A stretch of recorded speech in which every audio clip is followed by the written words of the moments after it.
नमस्कार. शिवसेना जिल्हा प्रमुख दत्ता सामंत यांनी आज 7 फेब्रुवारीला सकाळी जिल्हा परिषद आणि पंचायत समिती निवडणुकीच्या निमित्ताने त्यांच्या मतदान केंद्रावर मतदानाचा हक्क बजावला. सकाळी 7:30 वाजता सुरू झालेल्या मतदानाच्या प्रक्रियेत त्यांना पहिलं मतदान करायचं भाग्य लाभलं. याबद्दल तसंच महायुतीच्या निर्भेळ विजयाबद्दल त्यांनी मालवण कुंभारमाठ इथं माध्यमांशी संवाद साधला. यावेळी त्यांच्यासोबत भाजप जिल्हा उपाध्यक्ष अशोक सावंत, भाऊ सामंत, मधुकर चव्हाण यांच्यासह महायुतीचे अनेक पदाधिकारी, ग्रामस्थ आणि कार्यकर्ते मोठ्या संख्येने उपस्थित होते. पाहूया जिल्हा प्रमुख दत्ता सामंत काय म्हणाले.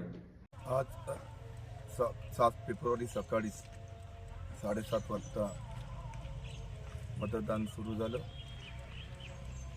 माझ्या स्वतःच्या मतदान केंद्रावरती पहिलं मत करण्याचं भाग्य मला आज मिळालं.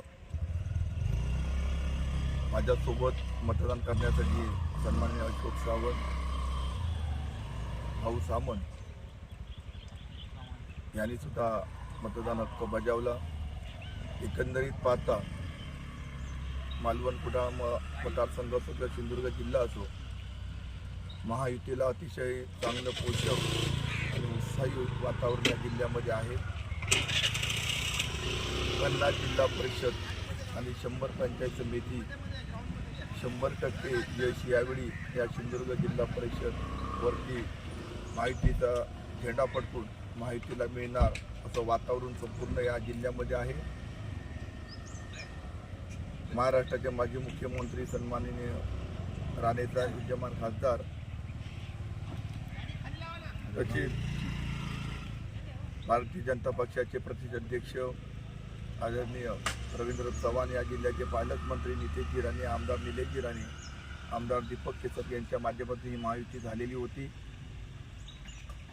आणि ही महायुती झाल्यानंतर या जिल्ह्यामध्ये अतिशय पोषक महायुतीला वातावरण निर्माण झालं. आणि कधी नव्हे ते महाराष्ट्रामध्ये सिंधुदुर्ग जिल्हा परिषदचा रिझल्ट या महायुतीच्या बाजूने 1 नंबरचा रिझल्ट लागेल. एक आगळा वेगळा विक्रम या जिल्ह्यामध्ये होईल महाराष्ट्रामध्ये. अशा प्रकारचं सर्व महायुतीच्या पदाधिकारी, कार्यकर्ते यांनी काम केलेलं आहे. तर माझी खात्री आहे की 50ही जिल्हा परिषदवरती सीटवरती आमचा झेंडा फडकेल. 100ही पंचायत समिती सीटवरती आमचाच झेंडा फडकेल. त्यामुळे विरोधक या ठिकाणी राहिलेले नाहीत आणि खऱ्या विकासाच्या बाजूने महायुती गतिमान सरकार म्हणून आज महाराष्ट्रामध्ये देवेंद्रजी फडणवीस शिंदे साहेबांच्या माध्यमातून हे सरकार चाललेलं आहे आणि विकास होताना लोकांना पाहायला मिळतो आहे. त्यामुळे विकासाच्या बाजूने महायुतीला मतदान मोठ्या संख्येने या जिल्ह्यातील मतदार करतील असा माझा विश्वास.